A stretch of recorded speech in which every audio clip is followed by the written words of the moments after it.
Welcome back to our Sunday night game of the week. This one features the Gainesville Mighty Oaks and the St. Pete Tide. Both of these teams have officially clinched their playoff berth, so now it's just all about seeding. The Gainesville Mighty Oaks are on a 3-game winning streak. Last week we saw a really good game against the St. Pete Tide and the Florida Flight, and unfortunately the St. Pete Tide lost that one. So now they're looking to get back into the win column here. And your starting lineups presented by Poly Wealth Management.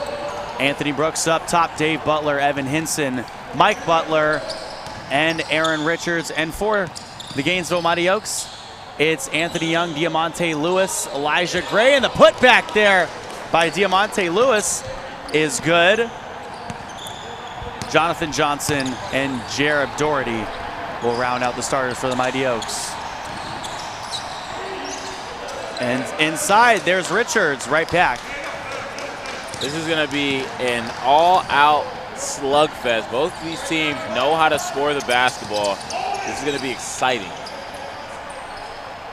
Diamante Lewis is coming off an excellent game, and I'll tell you about that one in a sec. Catch and shoot, Anthony Young from straight away up top. So Anthony Young, the starting point guard for this team, coming off a 6-point game, had 10 rebounds as the guard and 8 assists. Good for the most on the team to go in that game. But Diamante Lewis, in his first game in the FBA, puts up 29 points, 8 rebounds, 4 assists. It was 3 of 6 from beyond the arc, which I think was his most excellent stat.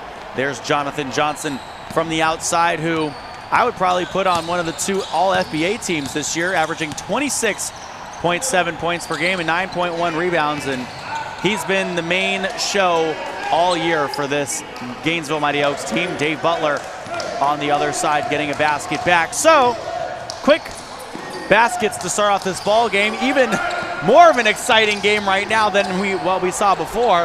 A 7-4 game, and Anthony Young making another shot. He's now got 5 points. And that's what we get with these 2 teams. Both teams are always quick to light it up and light it up early. And we're getting a shootout in this one. But I gotta say, going back to Diamante Lewis, I think the most impressive stat as Hinton just barrels his way into the lane and gets the basket. His assist to turnover ratio is 4. He takes care of the basketball. He has 4 assists to 1 turnover. You gotta love a guy who can take care of the ball. You love your assist to turnover ratios, don't you? It's so important when you have guys who can take care of the basketball and deliver good passes to their teammates. Inside, Elijah Gray, who got a surprise start today. No Eden Demirovic right now. The St. Pete Tide have an 8-person bench and in total, and the Gainesville Mighty Oaks only have 7 guys.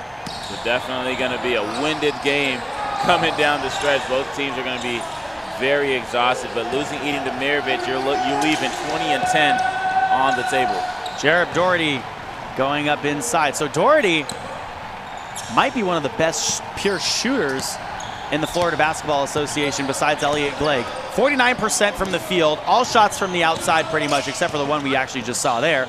41% from beyond the arc and 75% from the free throw stripe. Brooks left corner 3 is good. He shoots them at a high clip, but he shoots them very well, and that's what makes Jared Dougherty so special. There's been a couple of games this season that he's just strung on like maybe 3 or 4 in a row, and he likes those corners. The key for Coach King to beat the St. Pete Tide last week, keep Anthony Brooks off. He had 10 points, 3 of 14 from the field, 3 of 10 from beyond the arc. But he did have a team high 6 assists. But Jesse, once again, that comes off the back of 7 turnovers. So he got 6 assists, but 7 turnovers as well. The Flight keyed in on him and made him very uncomfortable. And Anthony Brooks is a star for the Tide. Let's just flat out say it. Coming down the stretch of a lot of those games when they come back, it's usually on the back of him. He shoots the free throw very well, and he was 1 of 1 in last game versus the Flight. So holding him to 10 points and 30% from beyond the arc is just flat out astounding for the Florida Flight.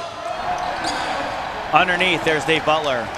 And that's a good job by Mike Butler, dropping it off and really setting the plate for him.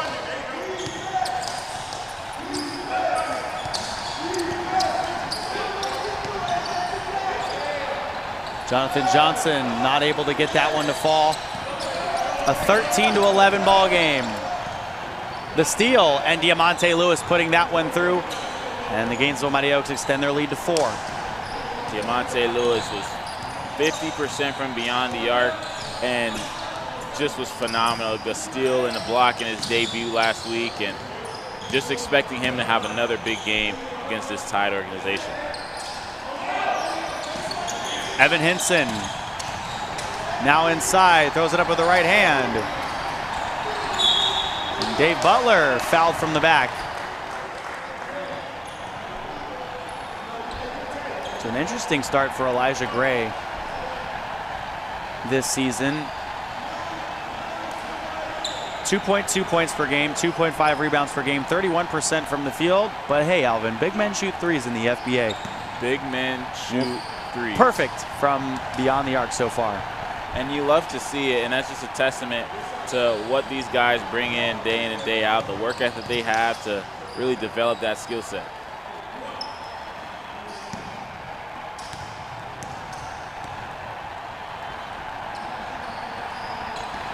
And Dave Butler's second one goes in, so he splits the free throws, shooting 69% on those this season.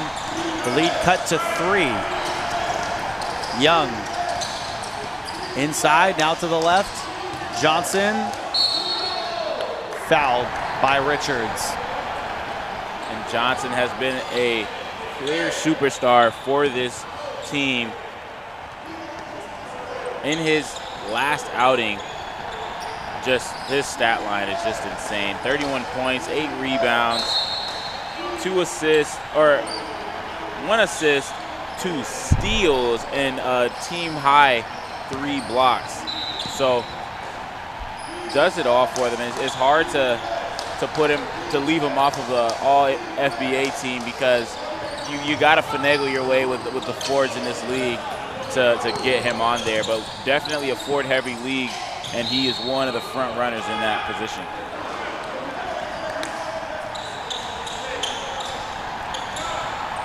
Ball goes out off the Tide. So the interesting part about the Tide is they do average the most turnovers per game in the FBA this season at 22.5. But the Gainesville Mighty Oaks are actually right behind them with 22 points per game. So the first and second most turnovers per game between both of these teams, which is kind of an interesting fact that 2 out of 4 of our playoff teams, a nice bank in there down low by Hinson, but 2 of our 4 playoff teams have the most turnovers in the FBA. So how are they able to recover from those turnovers?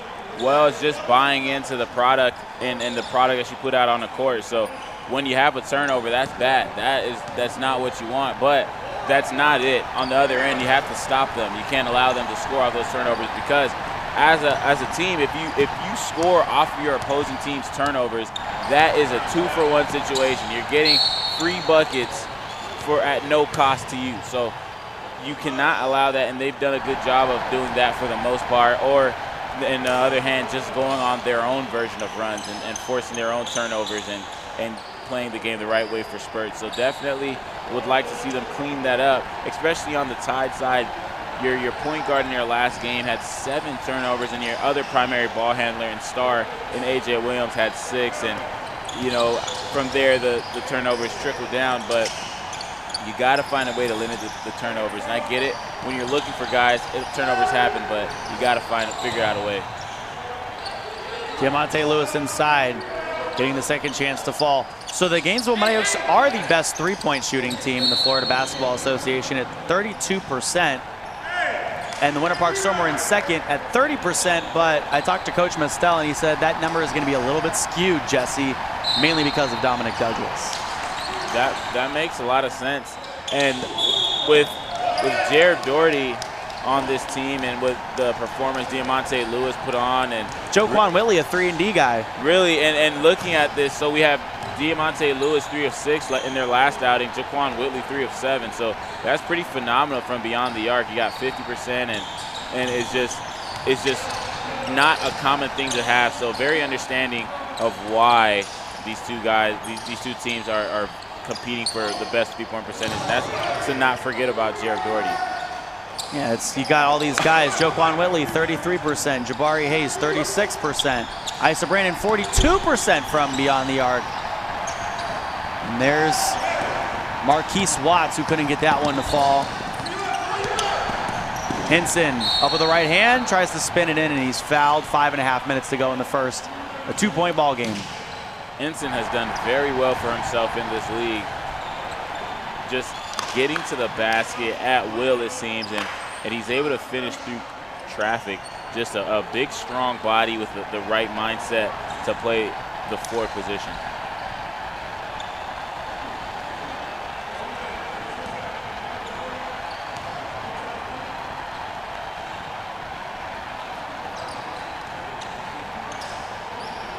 That one off the mark.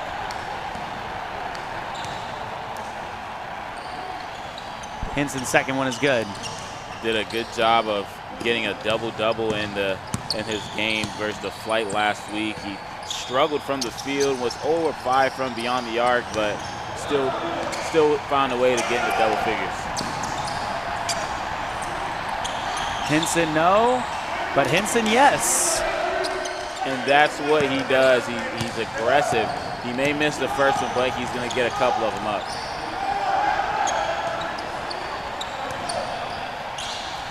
Pass left side. Richards underneath.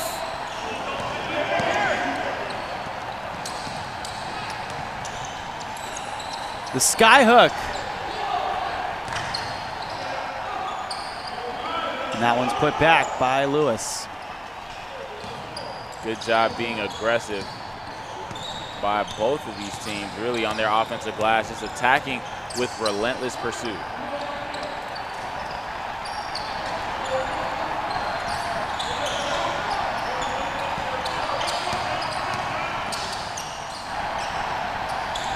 Hinson, Watts the rebound.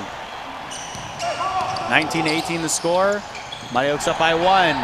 Johnson putting it through on the other end on the fast break. He's got 4 points. That's a good job by Johnson, running the break and running it correctly, finishing over the top. Timeout taken by head coach Nate Gill of the St. Pete Title. Take a 30-second timeout. 21-18 the score here with under 4 minutes to play in the first quarter.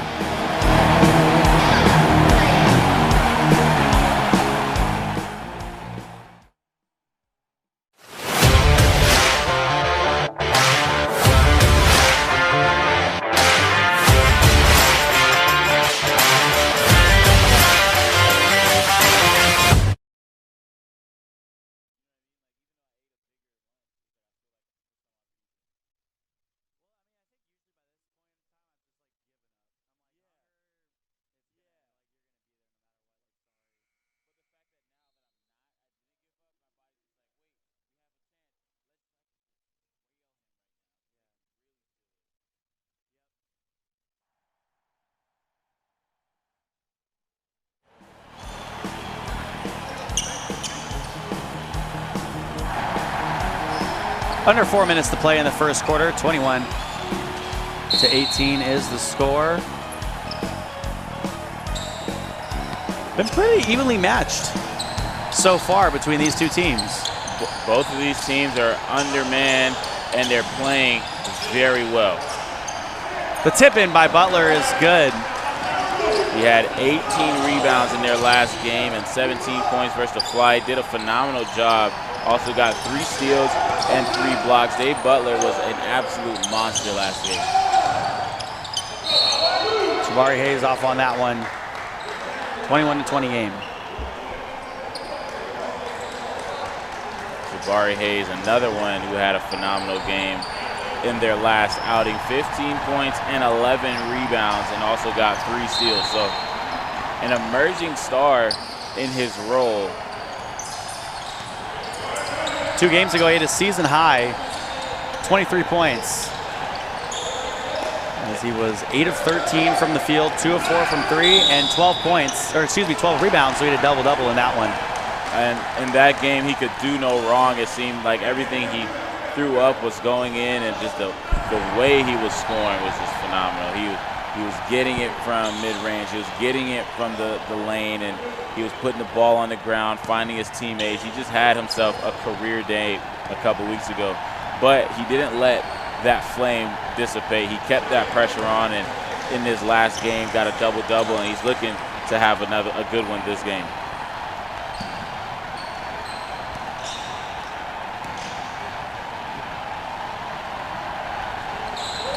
St. Pete can't take the lead. Richards steps back. Lonzo Ball. Shot. It's a swish through the net, and the first lead of the game for St. Pete. They're up by 2. Definitely unorthodox shot, but hey, Lonzo got to the lead with that jump shot. He fixed it, but he did enough to get there, so it's not a bona fide jump shot by any means, but hey, if you get it to fall, you get it to fall. Anthony Young stepping back. Foul, made the shot from the free throw stripe.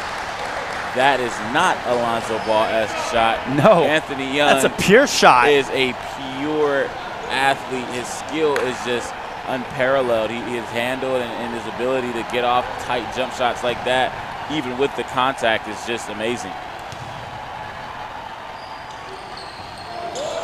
He missed that one. Johnson the rebound. Anthony Young, right corner, pump fakes. Now Hayes, the floater, good. That's a great job stepping through and getting to the rim, throwing up that chocolate float way up high where nobody could get it. Good job, Jabari Hayes. 25-23. Left side, Richards out to Brooks. He'll go down the middle. And we'll call that a pass to Dave Butler, who's able to knock it down.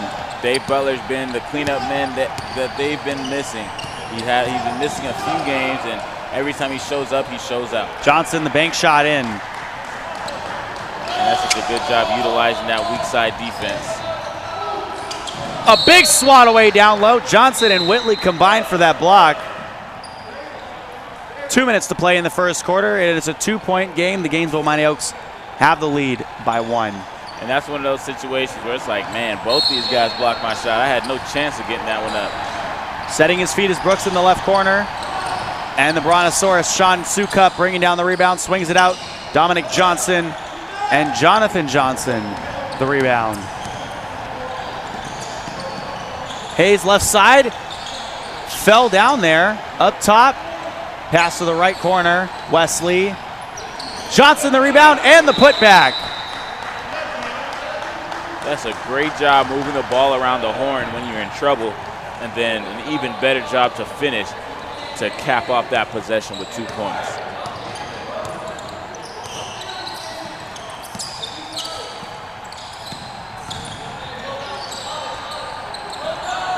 Right side, catch and shoot. No. Minute 15 to go in the first in a 4-point game. Right wing, the 3-and-D guy, no.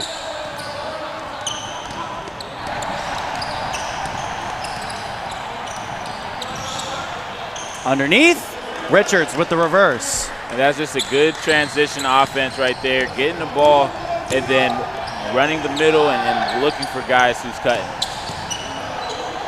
Hayes coming to a stop. Now off to the left side. 45 seconds to go in the quarter.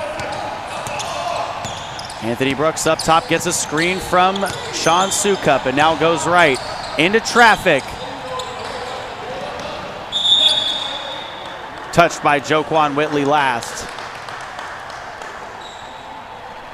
And that's a good job by the Mighty Oaks, being stout on defense, not allowing Anthony Brooks to do anything he wants.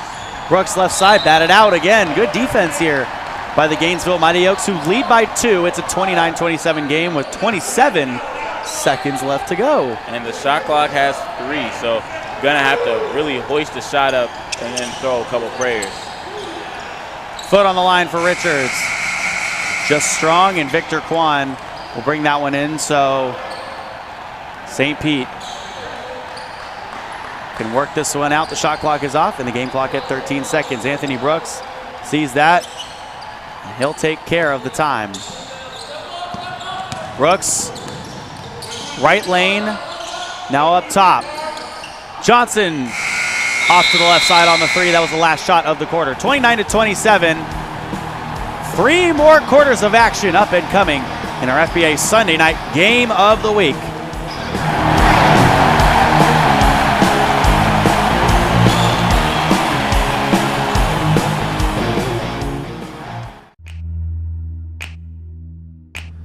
Poly Wealth Management is an innovative provider of wealth management and financial planning services.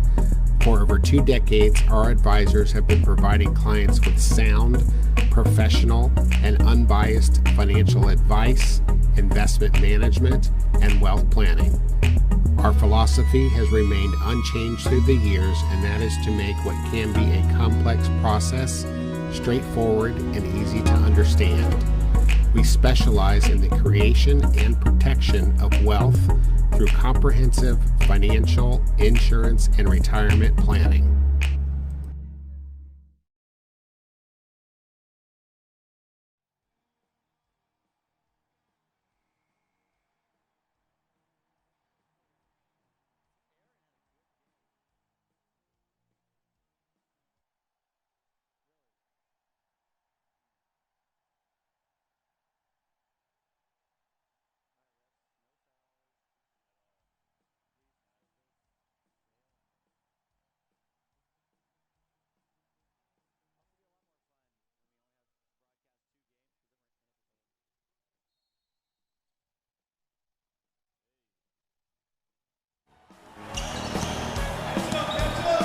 (29-27) as we get set for the second quarter here in Alvin. What'd you like in the first?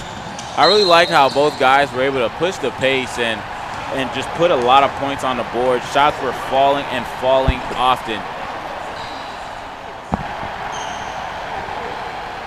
So Anthony Brooks with the Scooby-Doo socks on. Something I will say is we were talking last game about Nickelodeon versus Cartoon Network. Cartoon Network did have Scooby-Doo Mystery Incorporated. And that's why Scooby-Doo. It's hard for Cartoon me to, Network, in my opinion, was... They were winning. The only thing that can compete with Cartoon Network is Boomerang, because now you have the old cartoons. It's like the OG cartoons. Yeah, because like Nickelodeon they don't have a chance. They're trying. They tried very hard, but man, this valiant effort, but geez. I mean, if you think of big threes, right? Cartoon Network, for me, Scooby-Doo, Looney Tunes, and then DC, like DC Universe. You know, really. DC Universe. And the bank shot is good by Dave Butler. That's a great take. Very physical on that block and got that to go up and in. But then when you look at Nickelodeon, for me, it was really SpongeBob. Jimmy Neutron was on Nick. Yeah. And then Fairly Odd Parents was on Nick? Yeah. Or am I tripping? Okay, yeah, so Fairly Odd Parents. That would be my top three for Nickelodeon. That's the big three. Honorable mention for Cartoon Network is codenamed Kids Next Door. Yeah, honorable mention. And then for like very, very, very high honorable. Like 3A, 3B type situation, yeah. Like second team should have been first team, but got snubbed a little bit. Yeah, I got snubbed for sure. And then for me, for Boomerang, it got to be. Oh, we got the Courage the Cowardly Dog as an honorable mention for Cartoon Network as well. Yeah. It was terrifying, but it was definitely something that was one of the scariest shows I still have ever seen in my life. For no reason. It would like make me dream weird dreams. Weird dreams. I never watched it at night because like I knew it was going to be 3 times and I hated every single moment of it afterwards. I did that and then I took a nap and I was just like, that was the weirdest nap ever. I was not rested. I was like, this is not something I can do for 8 hours. Yeah. Mike Butler fouls Wesley on the near side. But then we gotta throw Boomerang in there. For me, it was Tom and Jerry, the OG Tom and Jerry, Pink Panther, and then the Inspector.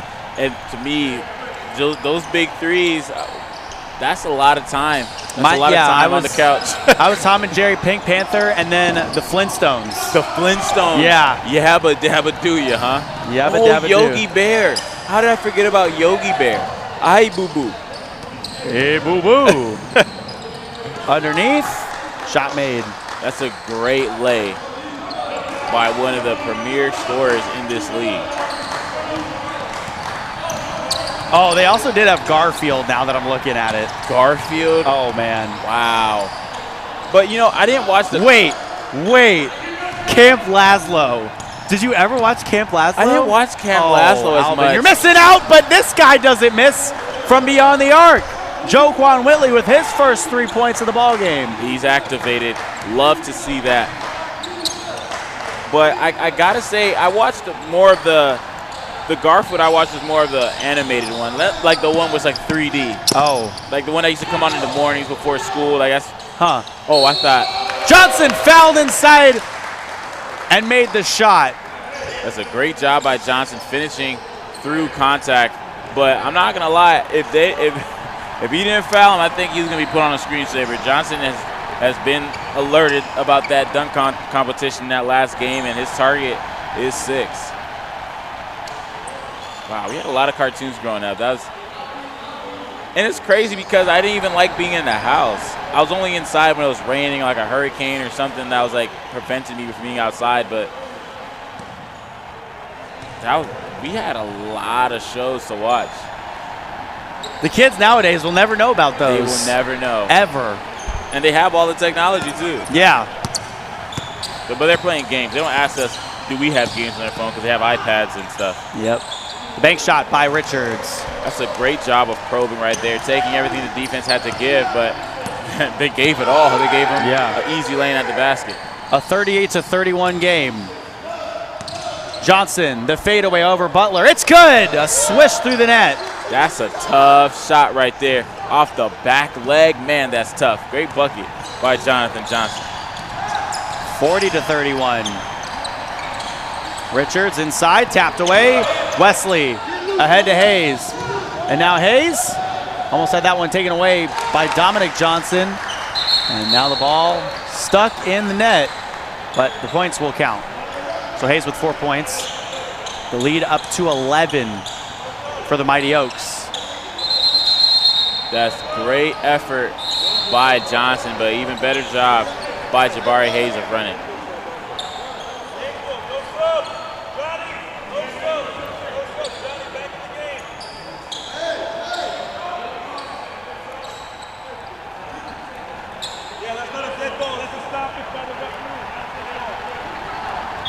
.8:45 to go.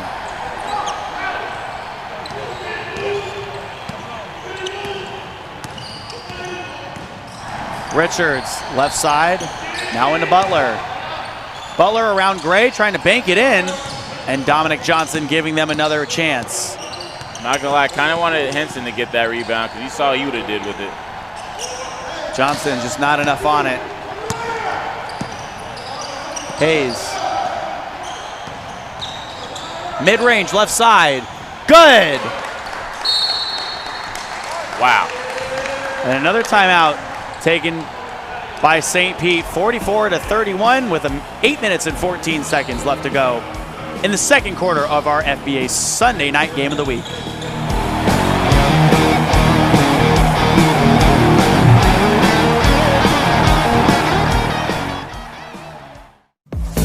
OMW, on my way to you, good at what I do, I'm OMW, OMW, on my way to you, good at what I do, I'm OMW,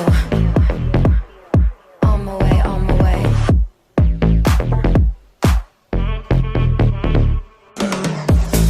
OMW, on my way to you, good at what I do, I'm OMW.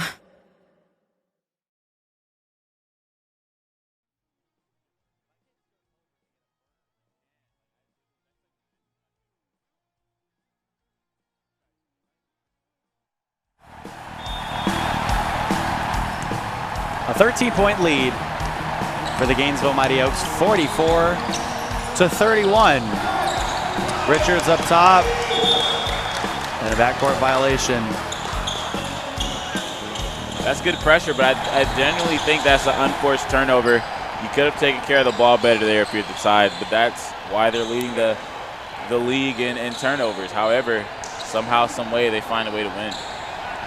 They're 10-3 on the season. And now you think, okay, 22.5 turnovers, so let's just say for sake of argument, we'll round that, 23 turnovers a game. You get 2 points on even half of those turnovers. That's 11.5, 12 points a game. A game. A game.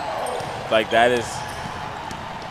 No, that's 11.5 buckets a game. But then that's 22 points. It could be twos, it could be threes.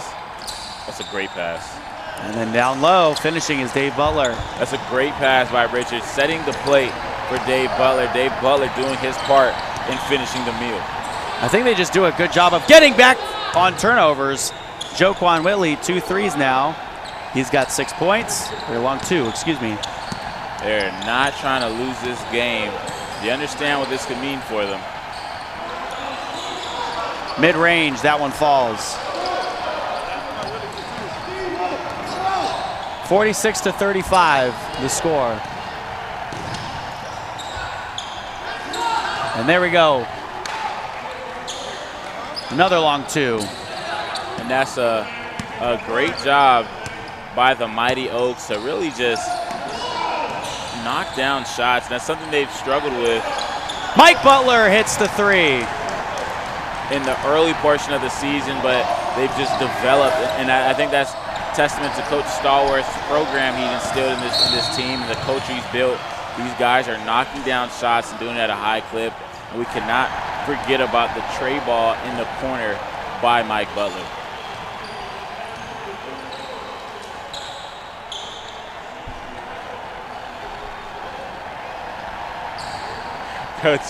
Coach Stallworth giving us a little dance on the other end. He's one of those guys we got to have mic'd up. Maybe for playoffs, we could get that to happen. Diamante Lewis putting it in. Jerry, do you think we can mic him up at some point? Is that a possibility? Sweet. Jerry says we can do it. We can probably do it. The biblical beard gave us a head nod. Butler couldn't make that one. And the second one is taken away by Hayes. Hayes, left side. Wesley, catch and shoot 3. That one's off. 50-38 the score. Butler will try one on the other side himself. Sukup fouled.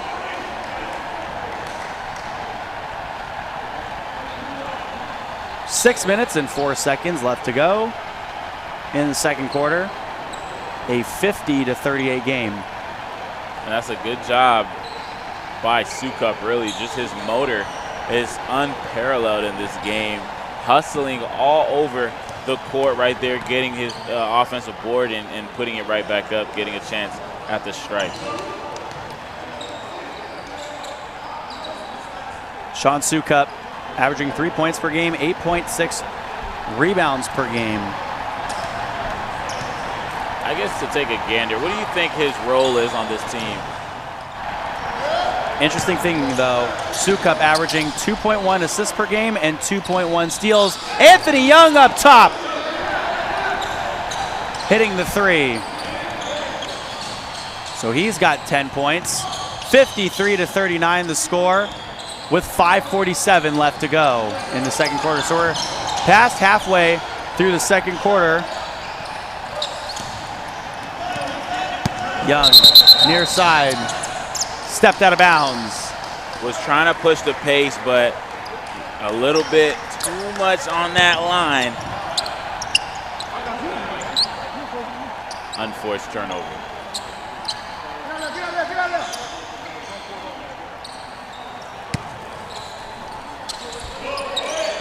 Right side, Dave Butler.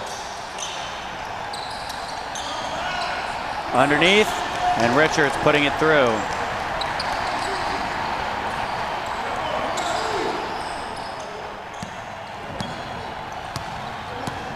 The thing about this tied organization is how well they look for each other on all situations. And right there, Richards being the beneficiary of a nice pass.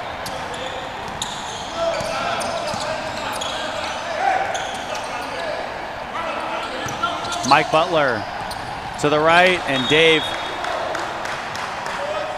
hit it out off of Gainesville. 53-41, under 5 minutes to play in the second quarter. And the St. Pete Tide already have 4 team fouls on themselves, so gotta be a little bit careful. Sukup underneath, and his second chance is up and good. Sean Sukup, who's 2.1 assists, 2.1 steals, and 1.3 blocks. So great off ball.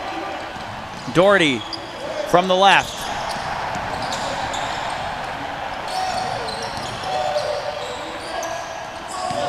Diamante Lewis for 2, and good. That's a long one. But on that possession, look how many people touched the basketball. Look how well they were able to move after they passed. Relocation is necessary, and right there, Diamante Lewis is the beneficiary of passing the ball, moving around, and getting another basket right there. Up top, Richards just let that one go a little bit wrong. Whitley ahead, and Johnson able to put it through. Oh, excuse me, Dougherty, whoa.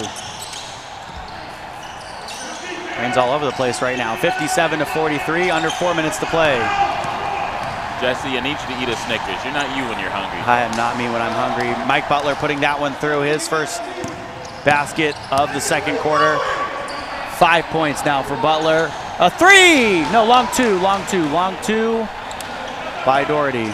And we've heard a lot of long twos by this Mighty Oak team. They just got to find a way to get that foot beyond the line, because if you're taking it from that far, you might as well get the extra point for it.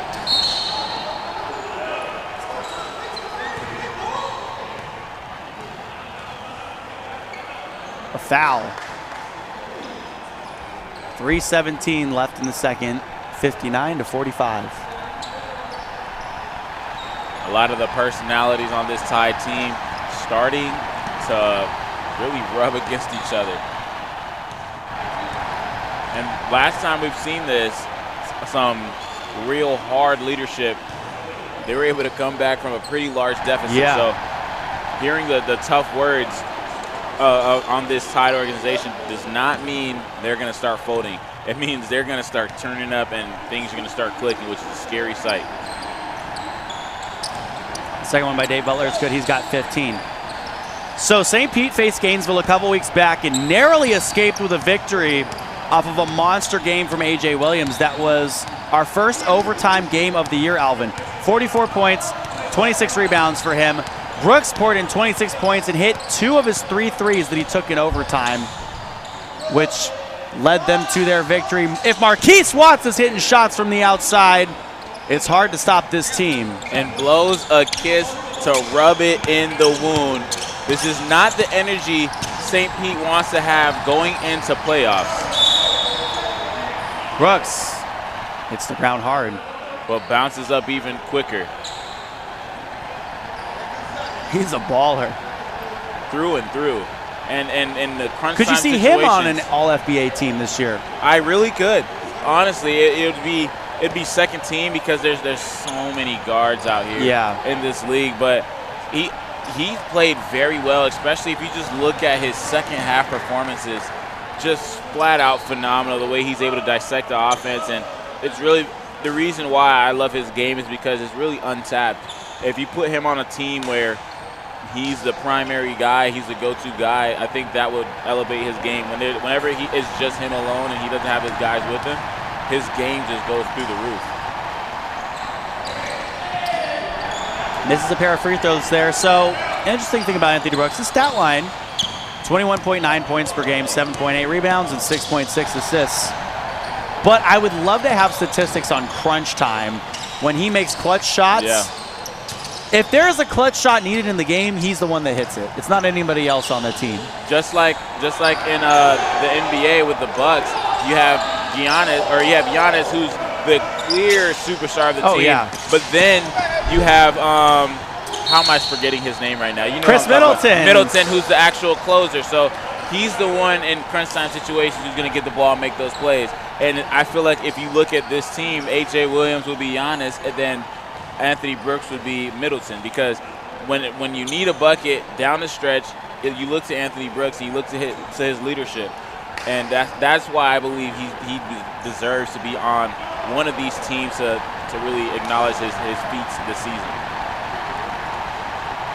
61-49. Johnson made the shot, drew the foul.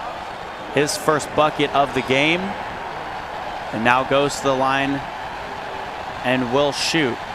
So the interesting thing is both of these teams, this is their final game of the season. And both of them could potentially play each other in the playoffs. So this is definitely a playoff caliber team, a playoff caliber game, and you know if you're on the court right now, this is who you'll see if you want to get your way to a championship. So you got to find a way to win these games, and if you're tied, you got to find a way to come back and have a historic comeback. And if you're the Mighty Oaks, this has been the problem you've had. This is staring you right in your face again, a lead going into the second half. You have to find a way to quell that and come away with a victory. So now it's just all about seeding between the first three teams. Gainesville, whether they win or lose this game regardless, has solidified the 4th place seed. Brooks puts it through. Now Brooks with 5 points, a 61-52 game, under 2 minutes to play in the second quarter. Diamante Lewis, left side, one step in from beyond the arc. He is a sharpshooter. Had 29 points in their last game, 55% from the field. He's already got 14 here. And he does so within the flow of the offense. That's what makes him so special. Dave Butler fouled as he was going inside. Does it feel like these second 2 games have taken a little bit longer? Yeah, definitely. It seems like we're getting a lot more. We're getting a lot more free throw attempts up, and just been little delays here and there that drag them on a lot farther than we've had the first 2. The first 2 definitely seem to have breezed by. Under a minute and a half to play, with Butler at the line shooting 69% on the season. He makes both of them, so he's got 17 points now. A 63-54 game.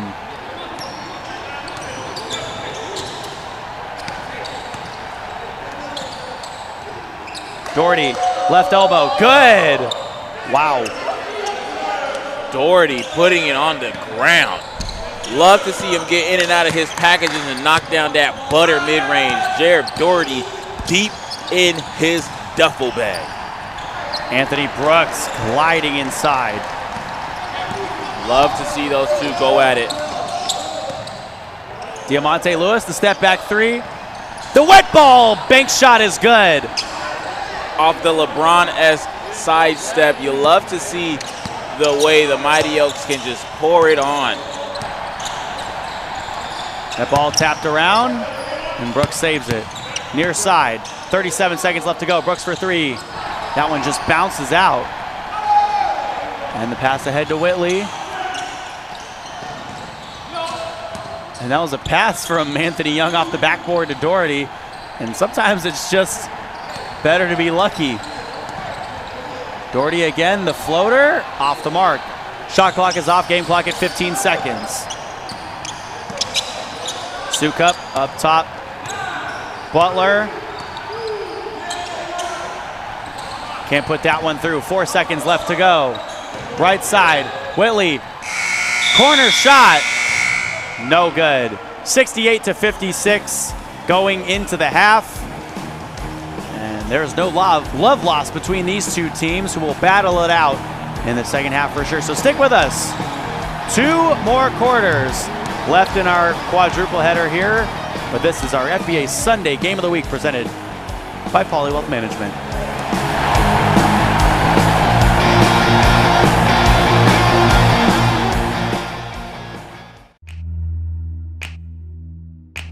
Poly Wealth Management is an innovative provider of wealth management and financial planning services. For over 2 decades, our advisors have been providing clients with sound, professional, and unbiased financial advice, investment management, and wealth planning. Our philosophy has remained unchanged through the years, and that is to make what can be a complex process straightforward and easy to understand.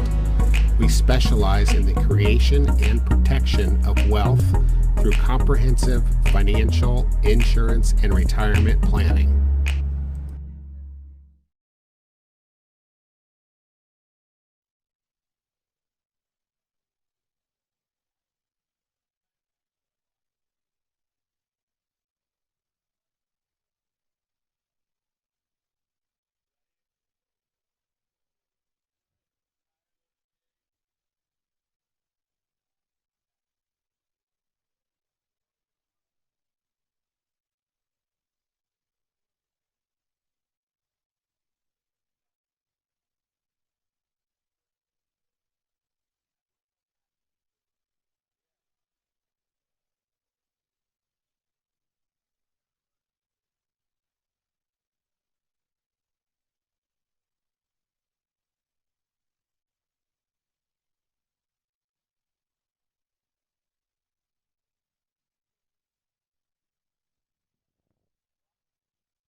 Back here for the third quarter, a 68-56 game.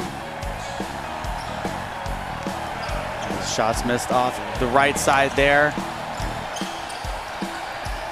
The lineups coming out for the second half of the game for St. Pete.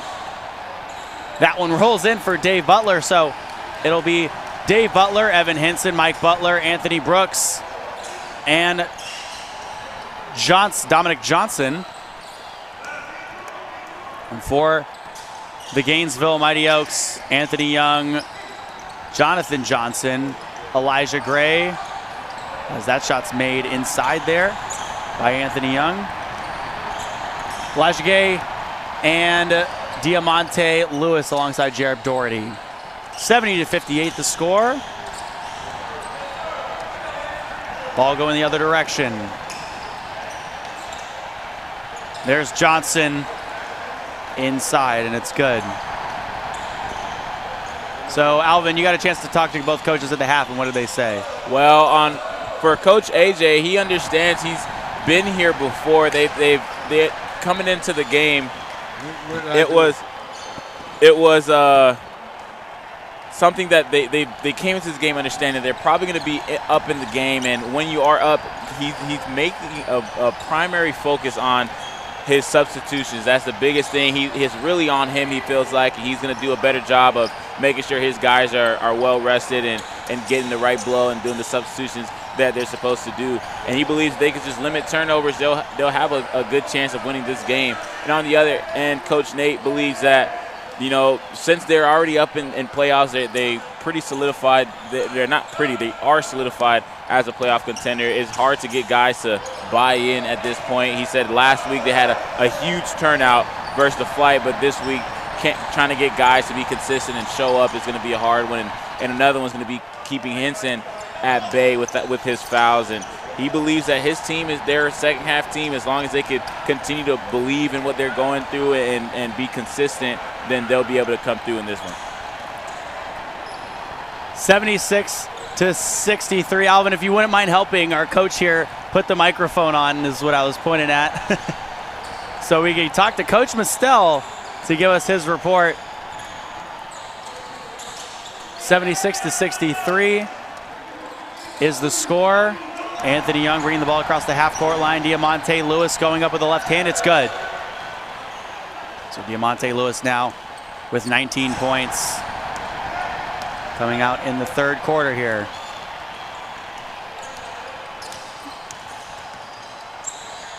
(78-63) underneath. There's Johnson. So Dominic Johnson now with 5 points in the ball game. 15.8 points per game is his average. So now with 8 minutes and 30 seconds left to go, we'll bring on Coach Barry Mistel after Jared Dougherty hits that long two. Coach, good to have you with us as always. Tough game having 7 guys, right? Well, it was, but for good reason. Obviously, I'm not going to allow Dom to play. He goes to Mexico Wednesday. Braylon's got a scholarship, so Pickens didn't play. Then you got Chris Williams with bad knees and food poisoning with Nate.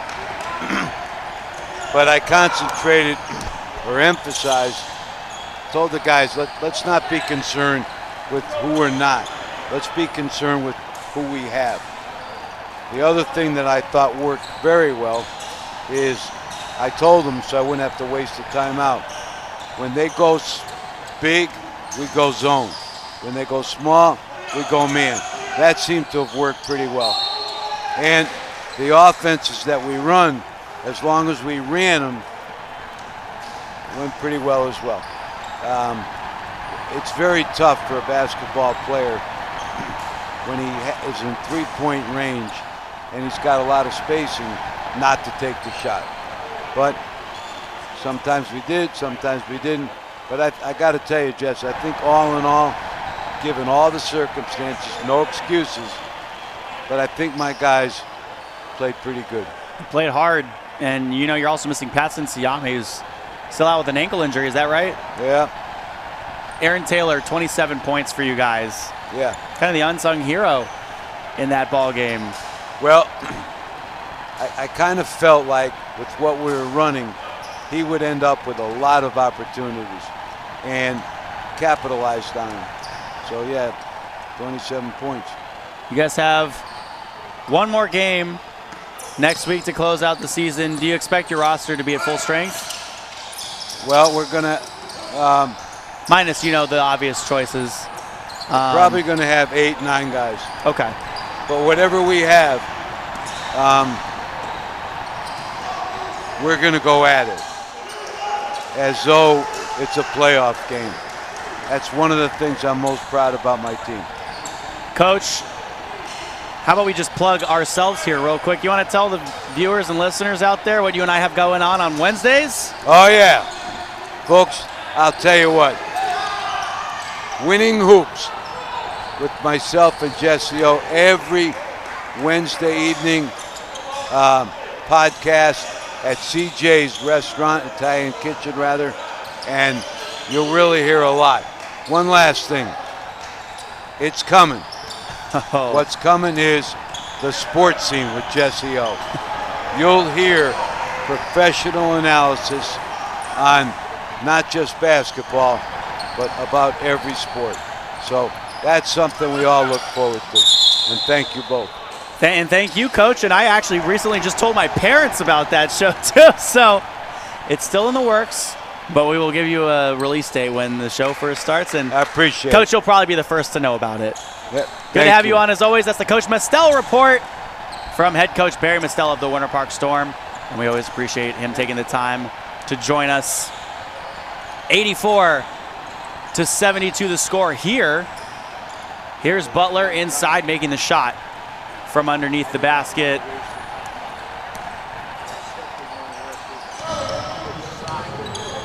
Dave Butler now with 25 points in the ball game, and on the other side, Marquise Watts gets a basket right back.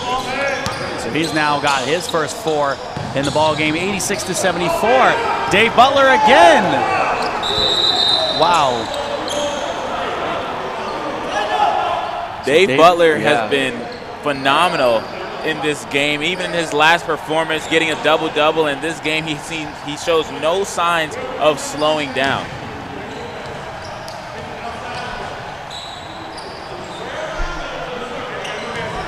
.546 left to go. It's a 10-point game. So one thing we know about St. Pete, they don't necessarily go away. So the last time these two teams played each other, Gainesville gave up a massive lead in the fourth quarter. They were outscored 42-28 in the fourth, Alvin. Jonathan Johnson had a season-high 43 points, 11 rebounds in his double-double. Whitley also had a season-high 29 points, was 9 of 23 from beyond the arc to go along with 6 assists and 3 steals, but they just didn't have enough to keep up with the firepower of the St. Pete Tide in the fourth quarter and in overtime. And that's just a testament to this Tide team and this Tide organization. They never count themselves out, and in the second half they come alive, and that's the real problem with this team. Both of these guys are complete polar opposites. The Tide typically come out slow, and they just rev it up in the second half versus the Mighty Oaks who come out swinging and typically taper off. So both teams trying to do a little bit, steal a little bit out of each other's playbooks. Let's see who comes out on top of this dynamic showdown. Anthony Young, the step back is good.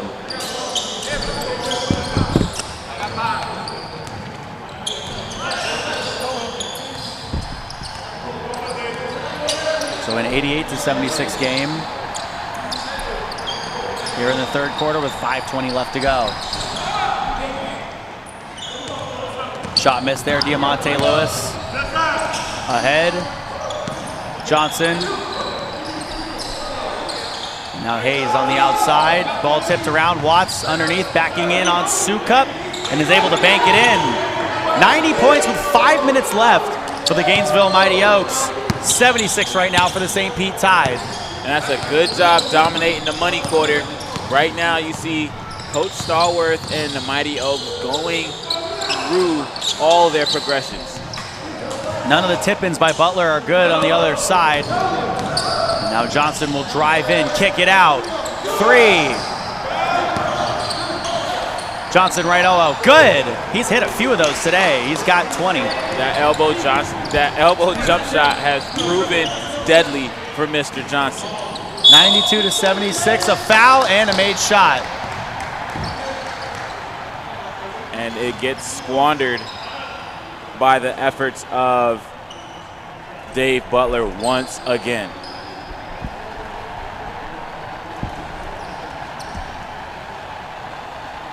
(92-78).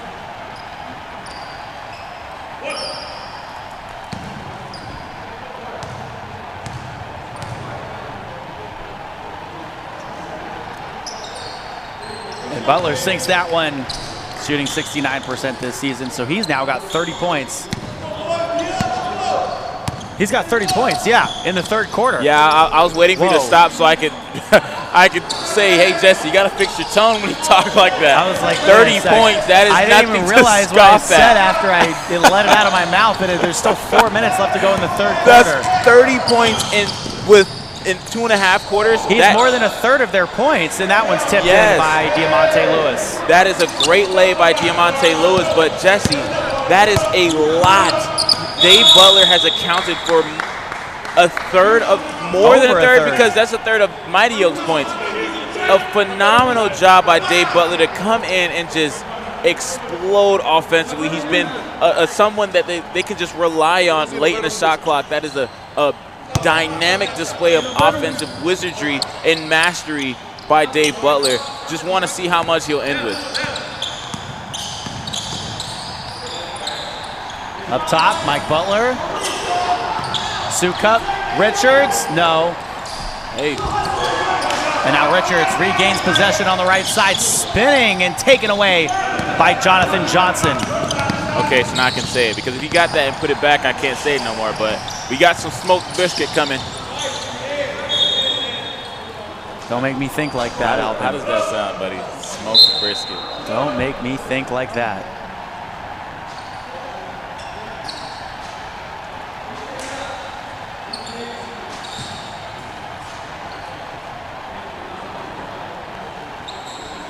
(94-79).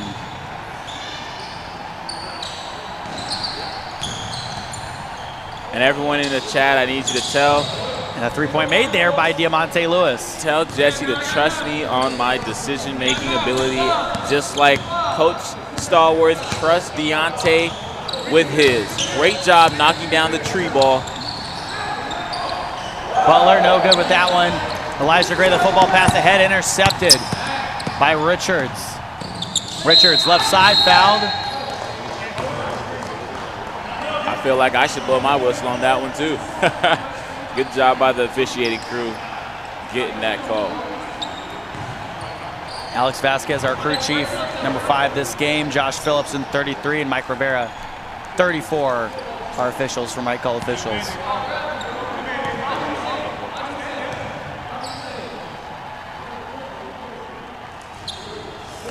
Really does have that Lonzo Ball release, but he plays the game very well. I believe in his last game he struggled. He was 1 for 2 from the field, could not get a 3-ball to fall, but typically he does very well for his team. And in that 5-man game, I think that was really his standout game. He had 40-plus points and just really did it all, and he was hitting from beyond the arc and just did all he had to do. And gets a steal there by himself. And he's able to put that one through. 13 points for Aaron Richards. Interesting, he's 13.3 average points per game, 45% from the field and 50% from the free throw stripe. 97-82. 2 minutes and 15 seconds left to play. Someone yelled out money on that 3 and they left it short. Yeah, he shortchanged it. That's tough. It cost $20. He came up with 18. Yee.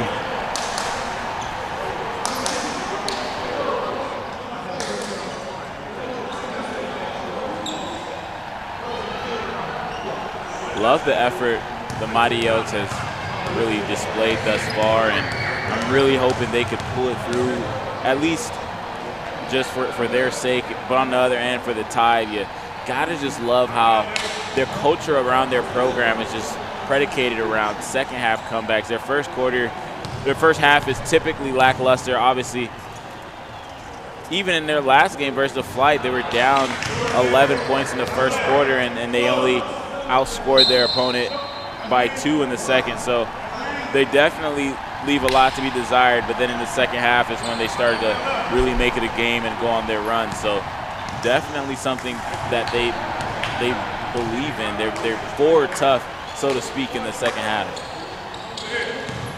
That one sunk by Mr. Dave Butler.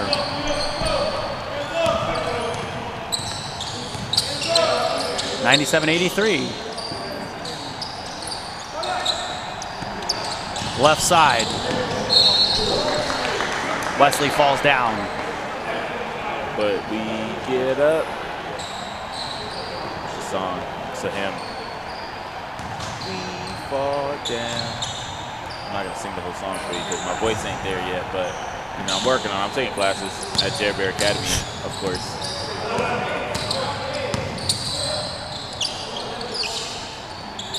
Three on the way, good! Joquan Whitley has hit 3 threes in the ball game with 9 points, and his team is up by 17. And that's a good closeout. There's another one right back by Mike Butler. Wow, it's a shootout. It's a shootout. Let's see if they keep it going. A minute and 21, and Hayes banking that one in. 102-86. Underneath, Dave Butler again. That's a very good look by Brooks, and able to thread the needle on that pass and get it to Dave Butler where he needs it.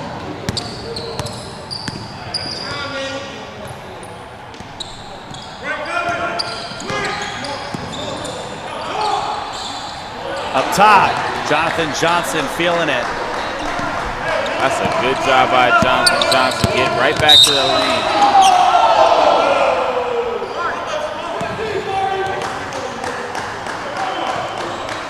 Coach AJ Stallworth letting me know he's going to be cool on that one because he definitely doesn't agree with that call. Do you?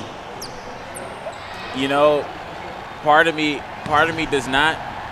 But then at the same time, I never agree with the calls at half court, because usually when you're bumping, the actual rule of it is if your ball handler's head is in front of or behind the shoulders of the defender, then it's automatically a blocking because you have the right of way. But then it's always tough because at half court you never really get that charge called. So it's usually if it's a call, it's going to be a blocking.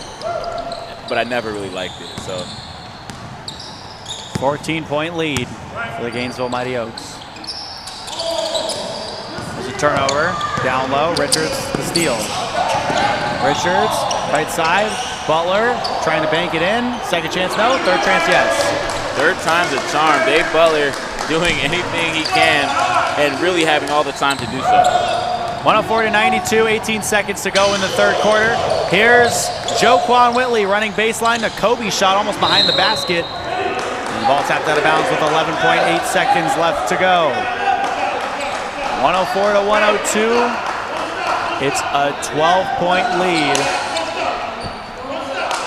for the Gainesville Mighty Oaks. The Mighty Oaks need to keep their foot on the gas pedal. The last time these two teams played each other, the Mighty Oaks gave up a 21-point lead in the fourth quarter. Richards through traffic, right side, 3 seconds left to go. He's fouled. Wow, Richards a one-man wrecking crew on that one. The nifty spin in traffic in the corner, takes it coast to coast, got doubled the whole way and was able to keep his dribble and somehow, some way got that shot up. Definitely was contact, but the argument is whether it was a shooting foul or not. The coaches are at half court having a nice little gum flapping session.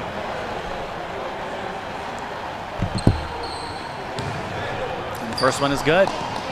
Ball don't lie. But I feel like the ball fits sometimes. I think she lies a little bit. Oh, yeah, a little bit. Everybody's got a little white lie. Yeah, a little white lie. She doesn't say anything egregious, you know, No. but she definitely doesn't always tell the truth. Nope. That one. Through 3 quarters of action, the Gainesville Mighty Oaks up 104-93. The final quarter of our FBA Sunday Game of the Week coming up in just a second.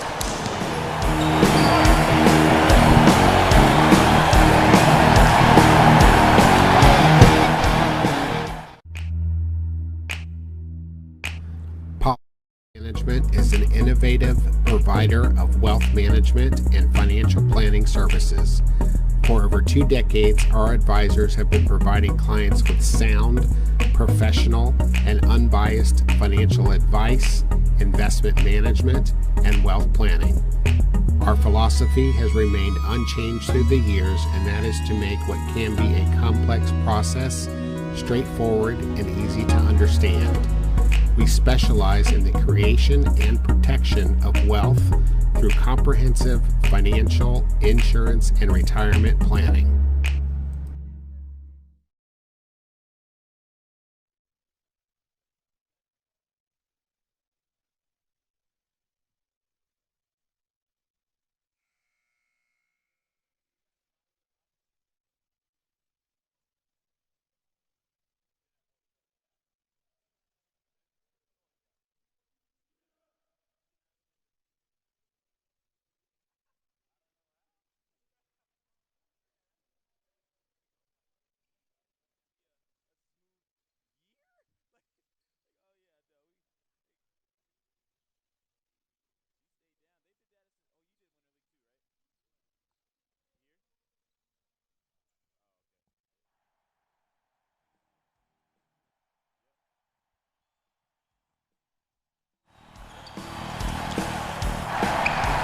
(104-93). Gainesville, the last time these two teams played, gave up a 21-point fourth quarter lead. Richards banking that one in. The lead cut to 9.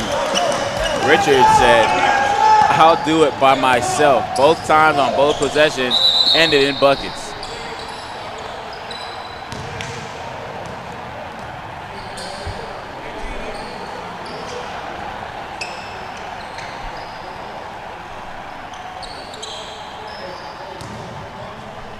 It's the final quarter of action today. It's the final countdown? It is the final countdown. And it's our final quadruple header here in the FBA.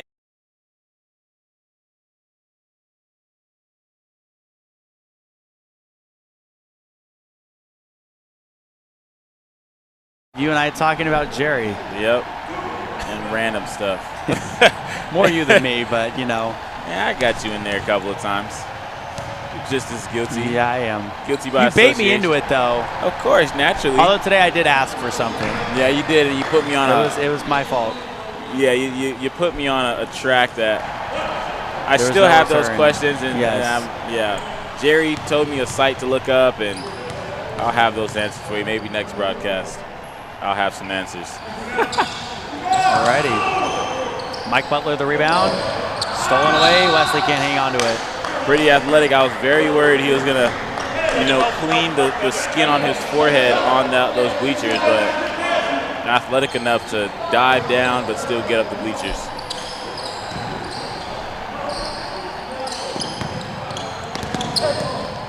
Henson, right side. Up with the right hand, no. And the second one. But he'll try it 3 times, and 3 times is the charm, Alvin. With Dave Butler and Henson as well. Both guys able to get it on the 3rd time, but that means they got 2 offensive boards. 7-point lead for the Gainesville Mighty Oaks. Johnson rising and getting it to fall. That's a nice jump shot. He's been able to knock down that 15-footer with ease.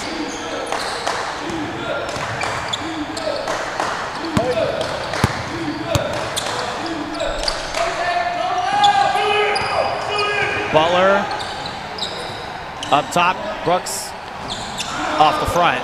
Johnson to Wesley. The pass up the floor to Hayes. Hayes was fouled by Richards as he was going up. That's a good job by Hayes running the court. And that was an even better pass to fit that in there, threading the needle.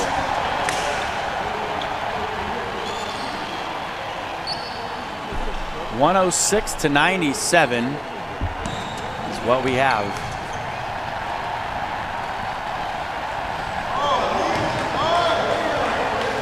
Late game free throws, Alvin.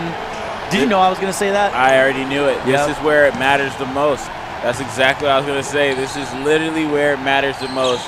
And for some odd reason, we know what typically has happened with this Mighty Oaks team. However, they've done a good job in these past seasons, or these past few games, past few weeks, to try and rectify that as best they could. Let's see. This is a real test, though. St. Pete coming off a loss. Gainesville won their last 3 in a row to put them into the playoffs, and that's exactly what they needed to do. They had to win out in those last 3 games, and that's what makes those games so meaningful for this organization. They knew they had to do it, and they were able to accomplish that. And now, this is the last stripe they need to get. Willie off to the left. Still a 10-point game. 107-97 the score.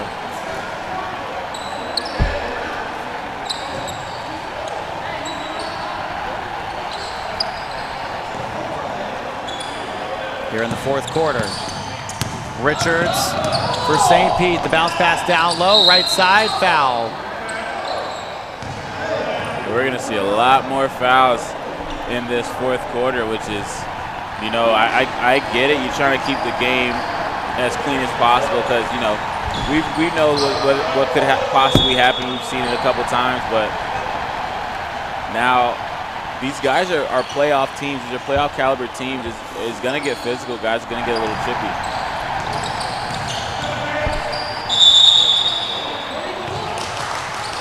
And an offensive foul.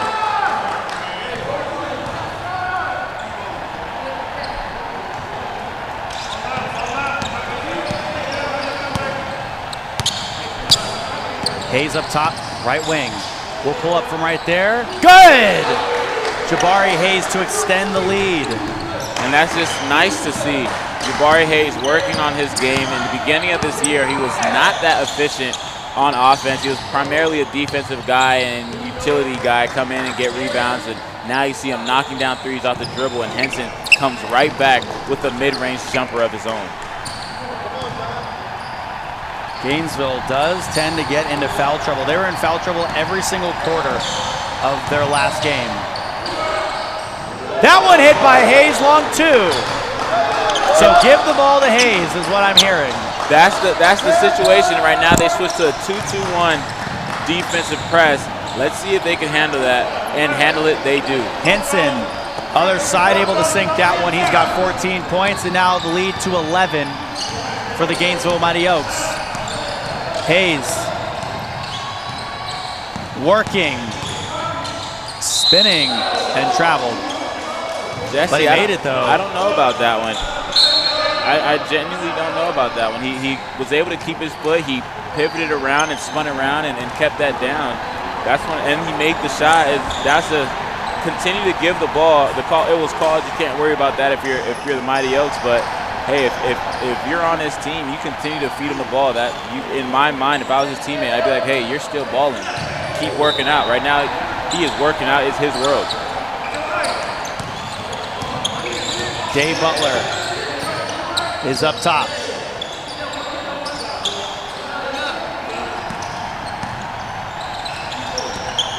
Now Henson straight away. Butler can't finish the putback. Diamante Lewis the rebound. Diamante Lewis, the new story for the Gainesville Mighty Oaks this season with 28 points. Anthony Young, right wing, trifecta no. Here's Brooks, ahead, and Mike Butler laying it in. Needling the thread, threading the needle. Needling the thread. And I was going to say threadling the needle. You can blame it on the long day. Yeah, well, that's 100% what it is. Diamante Lewis dancing left side. Young, mid-range. And Mike Butler hauls that one in. Henson. Oh my. The Euro step up with the right hand, it's good. And Gainesville is going to be forced to take a timeout, 112 to 105. It's a full timeout, 7:54 to go in the fourth quarter. We will be right back. At Envy Labs, we build web applications that start with an idea. They move through strategy and need an outside eye ahead of wireframes and technical specifications. There's design and layout and functionality, but there's also performance, things like accessibility and data visualization. It all comes together for what ultimately is a successful launch.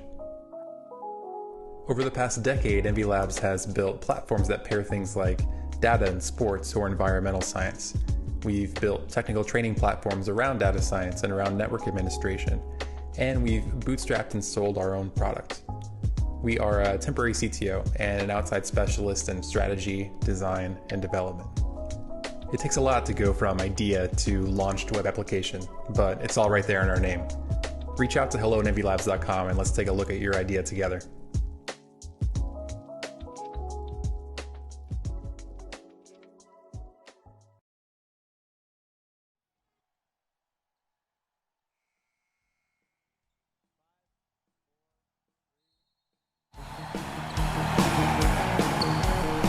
It's a 7-point game with under 8 minutes left to go in the fourth quarter. And a turnover by the Mighty Oaks. An immediate turnover by the Mighty Oaks. And that's something that Coach A.J. Stallworth has told his team they have to limit if they want to win this game. Turnovers are starting to come in bunches for this team. Brooks fouled. Anthony Brooks, the silent hero of this team, the leader. Definitely, he's the one behind the scenes, making sure everyone's in check, doing their job. And he comes alive in the fourth quarter. You see him start to get more aggressive. That switch is flipped in the fourth quarter, and right now, 7:35 left on the clock. Watch what he does when about 5 minutes is left on the clock. You start to see him take a lot more shots. You start to see the true might of Anthony Brooks.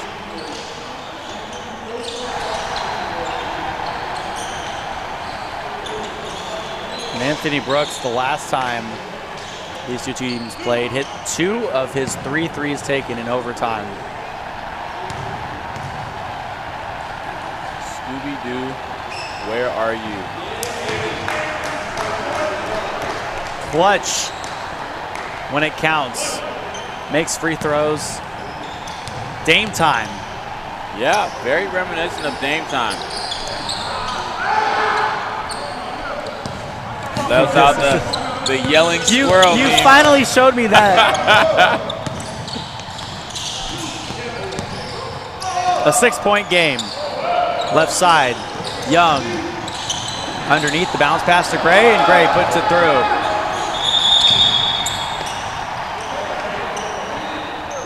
That's a good job by Young, dumping that off. And an even better job by Gray to finish it.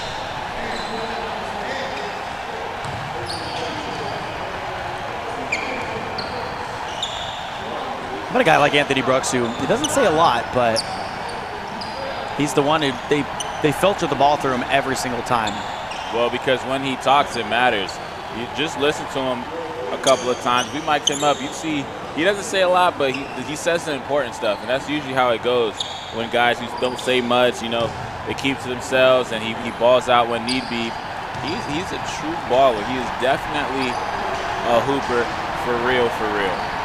Because as soon as just something goes on, and he just Dame time. You get Dame Lillard in the building. Yep. And it's really fun to watch.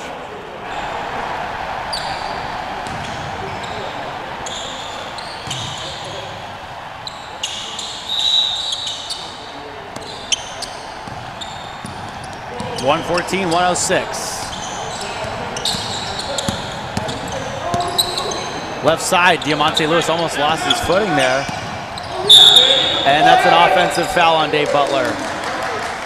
I definitely think there's something on the ground, though, because it didn't look like a move was really made to make Diamante Lewis slip like that, especially if he was able to cut him off initially perfect before that spot. So I think there's definitely a wet spot on the ground, but wow, if Brooks would have stopped that, no one would have cared because the gym would have went ballistic. 114 to 106. Bounce pass down low, up top, Young. Whitley, a pump fake, inside, taken away by Brooks. Brooks lining up for three, boom! Anthony Brooks with 15 points. His team trails by 5. That's the problem when you're dealing with the Tide. Just like that, they're back in this game and another steal. Another turnover. And Dominic Johnson able to save that acrobatically from going out of bounds. Down low, Hinson putting it down! Jesse, what a catch and save by Dominic Johnson. And for it to end off a Hinson dunk, this team is rolling and they're rolling fast. The Tide has come in. High Tide. 114, 111, another steal. Brooks ahead, Hinson, the Euro step, and the make. It's a 1-point game. And Coach Stallworth is gonna have to call a timeout.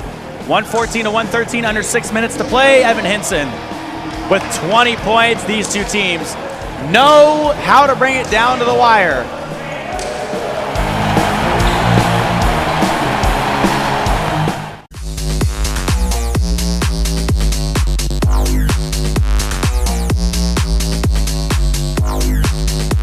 Unbelievable.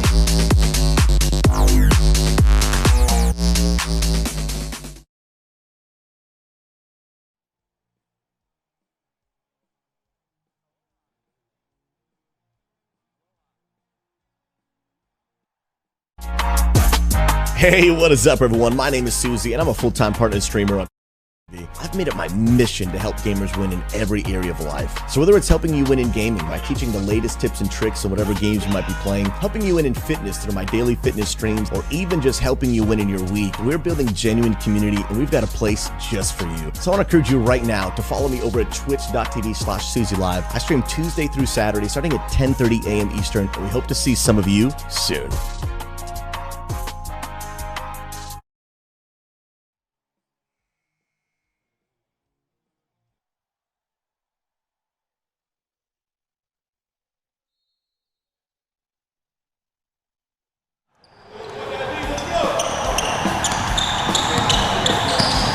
.114 to 113, the score.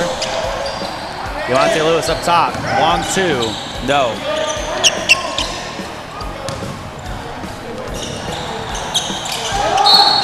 Brooks fouled out beyond the arc for a chance at the lead. Just like that. 3 straight possessions, 3 straight turnovers for the Mighty Oaks, turn into 3 straight buckets on the other end, and now you foul a 3-point shooter just like that. They have a chance to take the lead with 5:35 left in this ball game, and they haven't even been activated yet. The 5-minute mark is when Dame time switches on for Anthony Brooks. At first, I thought your facial expression was based off something I said. I was about to ask a question, but anyways, no, aloha, brother. Sneezing. I was just sneezing, Alvin. Thank you for that. And St. Pete with their first lead of the ball game. Oh, man. You have too much fun here. Big cookie. Actually, a big donut guy for all those. Me, yes. There's a funny story about Jesse. Once upon a time, we were somewhere, and he saw a box of donuts, and he just... This man, his face expression, like everything, we're having a conversation. He cannot concentrate on the conversation at all, except these donuts. The only thing he can focus on is the donuts. But speaking about right now, the funny part is I had to hide the donuts for myself just so I wouldn't see them because I would want to eat them every day. Turns out the person whose donuts they were ended up throwing them all away. How that ruined your day, didn't it? What an absolute waste. When you saw that, how'd that make you feel, buddy? I was just angry. Pure anger. Well, on one end, you're angry, and the Tide seem to have a whole bunch of joy on this side. Their coach, Nate, is having a great time. Dominic Johnson's having another great time on the block. Just all-out fun for them. That one missed. Diamante Lewis, the rebound. 115 to 114. 5.5 minutes left to go in the fourth quarter. Johnson spinning up with the right hand and falling down to the ground. The Gainesville Mighty Oaks retake the lead. Johnson with 26 points. That's a great job by Johnson, getting that one to go in and with the hard tumble to finish it.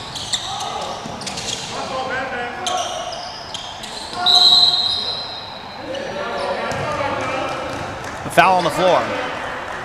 5 minutes and 4 seconds left to go. And that's a good thing to do. Dave Butler has just been dominant. He had 30 points in the first 3 quarters, just an absolute phenom. You do not want to let that guy get that ball on the block and just have his way with you. Butler double teamed and a foul. So now St. Pete is in the bonus. 4:56 left on the clock. It's a long time to be in the bonus. Yeah, that's a lot of free throws, especially when your points are coming from the interior. You got Dave Butler scoring the bulk of, really the lion's share of all of their points, and he's done so from the block and from the stripe. So that's going to prove difficult. And Anthony Brooks, he knows that now, so he's going to start getting activated. And Henson, oh my goodness, he's a force to be reckoned with when he has a head of steam. Do you just feel like a lot of fouls are looming in the air now? Oh, yes. There's a lot of fouls coming. Because now they're searching for it. We're about to watch Prime Harden on the Rockets. Whitley couldn't do it. And Diamante Lewis sliding out of bounds with the ball. We're all tied up at 116 with under 5 minutes to play. Diamante Lewis has gotten the short end of the stick every time there has been a wet spot on the floor. Every single time. There was a wet spot over there, and he was the one who had to find it. And then on this one, would have probably got that rebound if he didn't slip and basically do the split and see how flexible his groins are. He's a flexible guy. Yeah. We know that now. Yeah, have you ever had any question about it? Confirmed. In order to be a good basketball player, you gotta stretch. I need a stretch. Yeah, I should probably stretch. I thought I got a knot in my calf. I got a knot everywhere. Well, I mean, good thing we're in the Bahamas, you know. Jer Bear semester's over. We got a couple weeks to ourselves. Tropical shirts on. Tropical shirts on, cookies and donuts in tow. No donuts, I wish. Oh, you're gonna get a donut. You're gonna make sure that problem is solved. Yeah. You've been eating pretty clean, right? I always eat clean. I'm a very healthy eater. Besides donuts, that's like my one cheat. And I will eat cookies. I love cookies. Yeah, What's your favorite type of cookie? I gotta say, if it's okay, so this is like a concoction. Okay. So I like when it's like the actual cookie is a chocolate cookie itself. Not like, obviously you get chocolate chip, but you get a chocolate cookie and then it's mixed with white chocolate and milk chocolate. That to me is like a chocolate guy. That all makes chocolate. sense why someone throws up a chocolate float. Yeah, they throw up a chocolate float. It is, everything flows through the chocolate. Like Brandon Parham saying oatmeal raisin. You can leave the building now. Yeah, Brandon. You can exit stage left. We don't need your services anymore, sir. What year was he born? 1920. Oatmeal like raisin that. cookies. Close by. Oh man. See, I'm a peanut butter cookie guy. Yeah, big Reese's guy. Oh, we have a lot to say about those oatmeal raisins. That is definitely. I did not take you as an oatmeal raisin guy. Yeah, that's tough. That is definitely. And Coach King goes peanut butter chocolate chip happy medium. You know what I do? The cookie Insomnia cookies. They have a peanut butter cup cookie. Yeah, unbelievable. Unbelievable. That was really best good. Cookie I've but ever had in my life. They also have. I'm not gonna go to chocolate. Yeah, exactly. But I'm not gonna go to Insomnia Cookies and get an oatmeal raisin cookie? Oh, no. Imagine going to the store and someone You can't even catch me at 80 years old getting an oatmeal raisin cookie from Insomnia. Think about this, Jesse. It's all laid out for you, right? So you're at your house and someone comes over and says, hey, I'm going to make you some cookies, right? Yeah. They don't tell you what cookie it is. You smell it bake, and you're like, as Ensign Garcia shakes and bakes and gets the basket to fall. So Henson puts the tie up by 4. 120 to 116 is the score. Diamante Lewis up with the left hand. No good. Foul. And he's done a great job to put points on the board or get the opportunity to put points on the board. I learned from my mistakes. I won't set myself up like that. Fine. So back to what you were saying. You're telling me you don't know this. They say, hey, when you get home, there's cookies for you, right? Yes. You get home, you just salivate, and you're driving home. Ooh, I got cookies. You get home, oatmeal raisin cookies. Are you happy or are you mad? No, because I'm going to pick it up and it's just going to immediately fall apart in my hand. I can't even like hold it like a cookie. No, but the part about it that would hurt is because it always looks like chocolate chip. Every time.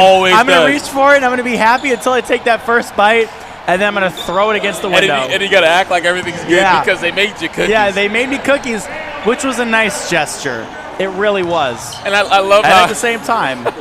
I love how Coach Barham is just looking at us, just absolutely annihilating his tasted cookies. Henson, left side. Underneath, Dave Butler, no.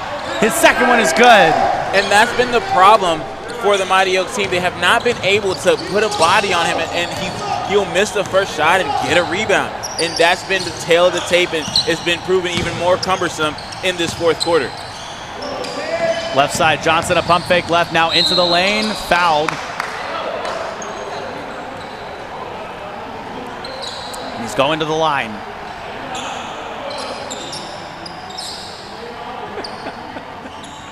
I can't believe we just spent a solid minute and a half just absolutely roasting See, a prime member I'll bite of our when it's literally crew. something I completely disagree with. Like that. I'll play that game. Oh, man. He knows we love him. It's okay. He gets his roses and oatmeal raisin cookies as well, but hey, teach his own. Oatmeal raisin cookies. It would have to be grandma cookie oatmeal raisin, and even then I'd give it a D-. But it would. So, Brandon, your favorite candy, what is it? Your favorite candy? Twizzlers? I can't. And a turnover. Diamante Lewis, other side, putting it up with the left hand, and it's now a 1-point game. I feel like the next question we should ask is the jelly bean flavor. The favorite jelly bean flavor.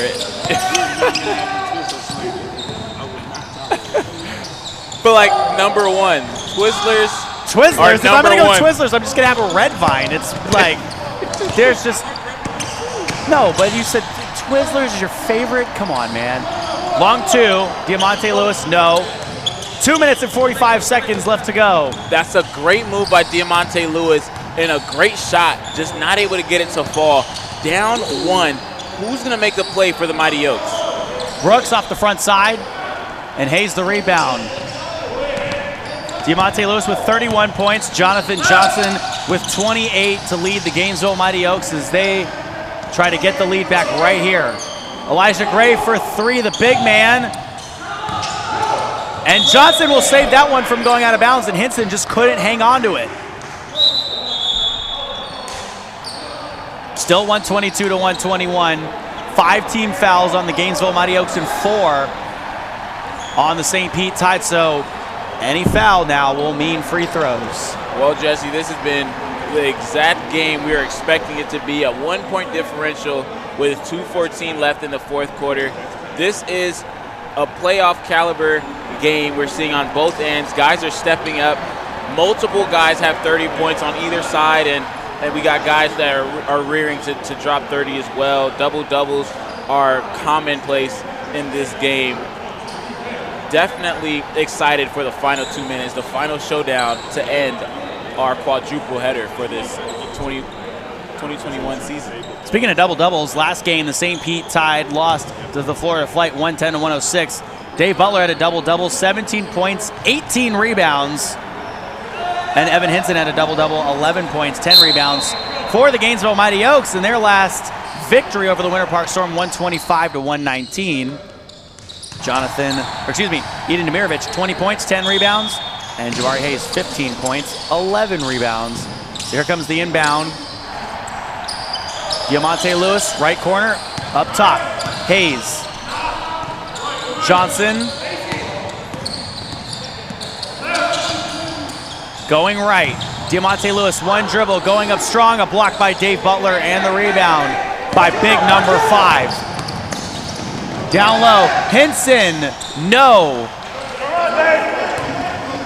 Smoked turkey bacon on both ends, but great takes. The block by Dave Butler. Hayes recovers inside. One dribble. Young off the front. Mike Butler. Richards throws it up, and Hinson puts it down.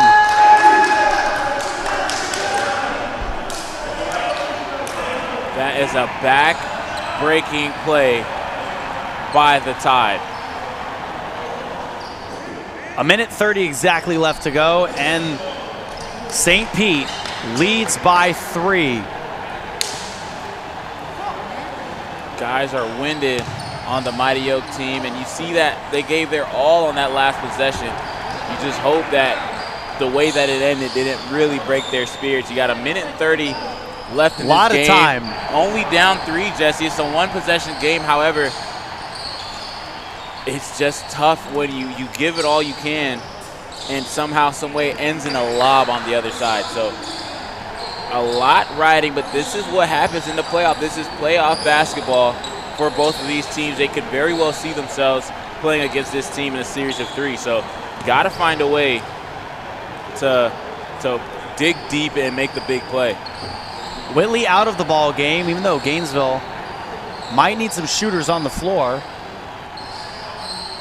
And that is an interesting call. You have Elijah Gray, who's basically in there to bang with Dave Butler because he's just been so problematic for them this whole game. And you sacrifice offense and prolific shooting for a defender who can hopefully slow him down.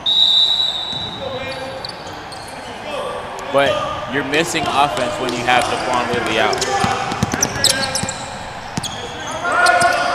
Jared Dougherty also a scorer as well. Anthony Young down the left lane, up in the bank shot is good! Elijah Gray stepping up to the challenge. It's a 1-point game. Love how he stepped up. He understands that he's there for defense, but hey, I can score the ball too. Doing a great job getting his team down by only 1. Foul on Anthony Young with a minute and 3 seconds left to go. And this is the problem when you're in the bonus. A simple foul like that, you typically will just be ball out and you have another chance. You have no more fouls to give. Every foul is a point opportunity for the other team, and that could prove very difficult to overcome. The free throw is good by Anthony Brooks. Anthony Brooks has been a sure free throw shooter for this team, and down the stretch, especially in this one, is no exception. Good on both of those. The lead back up to 3. 1 minute left in regulation.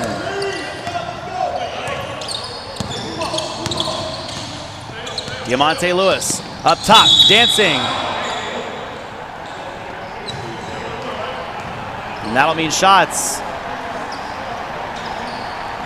So now it's a test of who can shoot free throws while tired. Both sides are gassed. And now, you know, all you have to do is have an attack mindset, and you don't have to actually foul or intentionally foul if you can just knock down your free throws. Yet. You don't have to intentionally foul yet. Let me clarify. I love those Alvin clarifications. The shot is missed. It's still a 2-point game. Diamante Lewis, a 50% free throw shooter coming into today's game. Stayed true to that. Brooks up top. Can use as much of the shot clock as he can. Game clock at 30 seconds. Brooks, jumper, good! Anthony Brooks, the clutch shots. Ice in his veins.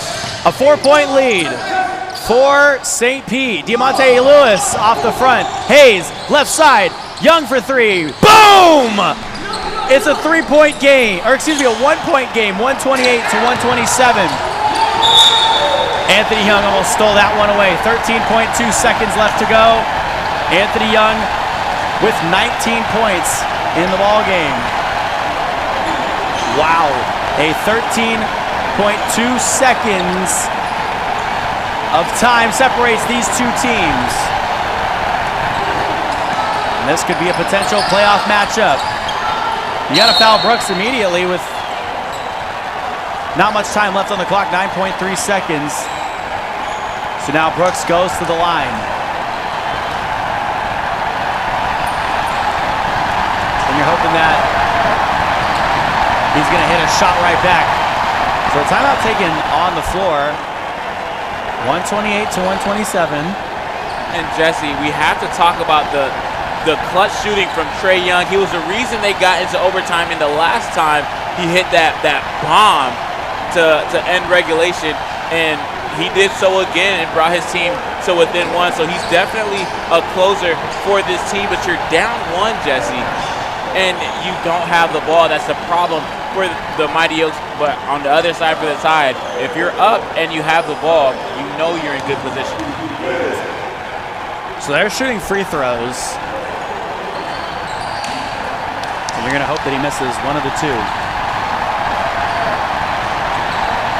And you would prefer it be the first one, so that way you can run with the second. But because now he has to make the second, versus if he makes the first one and he misses the second, it's difficult. Mike Butler to inbound and the immediate foul.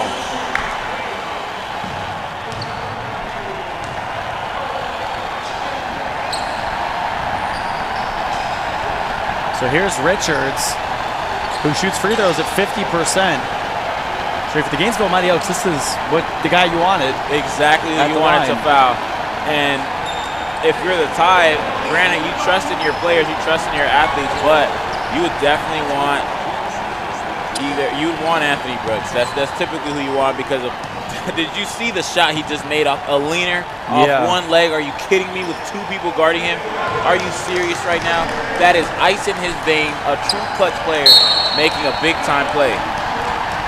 And Richards made his shot. Timeout taken here by head coach A.J. Stallworth. Do you think he's trying to ice the shooter right now? Trying to do anything he can, because right now this is the exact same situation. This is not where you want to be. You don't want to be down in these situations. Even in 2K, Jesse, you don't want to be in a situation where you have to rely on a prayer or a crazy jump shot by one of your players. It's doable, but it's definitely not ideal. So trying to find any way to motivate his guys and strategize a way to get an easy bucket on the other end. And you have a situation for a make. If he makes it, you run it, and if he misses it, you go and you do the same thing, only it's quicker. So trying to find a way to get these guys in check.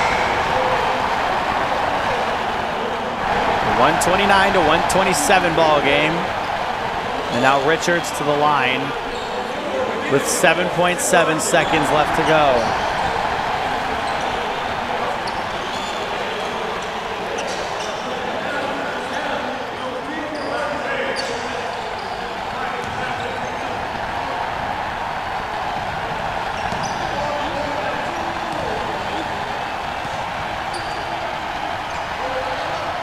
Richards misses the second one.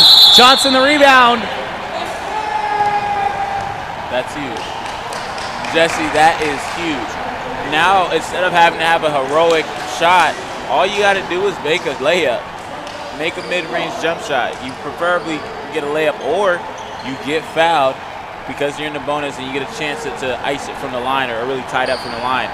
But that makes defense even harder, because now if you don't get to use the whole shot clock or the remainder of the game clock, on your side of offense, now you have to play perfect defense, because if you foul, now they have an opportunity to just make one. All they got to do is make one. So definitely something you got to keep in mind. You want to take that last shot, but you definitely want to get it up with enough time to hopefully get a rebound and a putback if you miss it.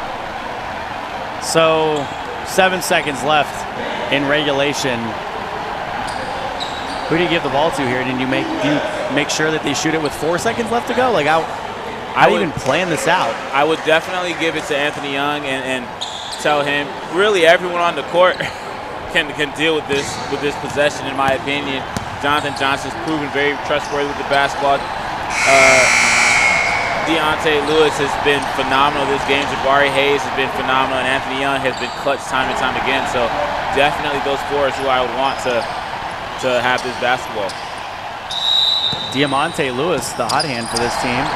Now here's Anthony Young going left, double team down the lane. Elijah Gray, a block by Butler down low, and will that seal the deal? It will. Dave Butler comes up with a big block at the end of the game, 129 to 127. The Gainesville Mighty Oaks lose both times they play St. Pete this year by 2. Now Alvin, that was a close one. Gainesville gets their win streak of 3 snapped, and St. Pete gets back into the win column. St. Pete wins this one 129 to 127. Alvin, who is your player of the game? Wow. That's a tough one, because on this end, I would love to say the scores, because, you know, guys played very well offensively. Ensign had a great game. Brooks had a phenomenal game. He's clutch. We all know that, but I got to give it to Dave Butler. He had a couple crucial blocks down the stretch, and come on, he just literally got the game-winning block on this end. He boasted a game high. So I got to say Dave Butler for the tie. Evan Hinson walks away from this one with 22 points. Dave Butler with 38. And they played big, and those two will be our players of the game, presented by Poly Wealth Management. 129 to 127, the final score of this one. St. Pete moves to 11-3 on the season. Gainesville will move to 7-7, and that's how their regular season rankings and records will end up. They do not play next week. So with that said, we will not be here next week, but we'll be back with you for the first weekend of the playoffs. And we look forward to seeing you for that. The top 4 teams, the Florida Flight, the St. Pete Tide, the Gainesville Mighty Oaks, and the Claremont Crocs. So we'll see you all for the playoffs. For Alvin Delvey, for Mark King, for Jerry Pettit, for Jelly King, and everyone at the Jer Bear Productions, I'm Jesse O, saying good night from our bubble season just outside of Orlando, Florida. The regular season has come to an end for us, but a lot more basketball is on the way. The playoffs are up next. Good night.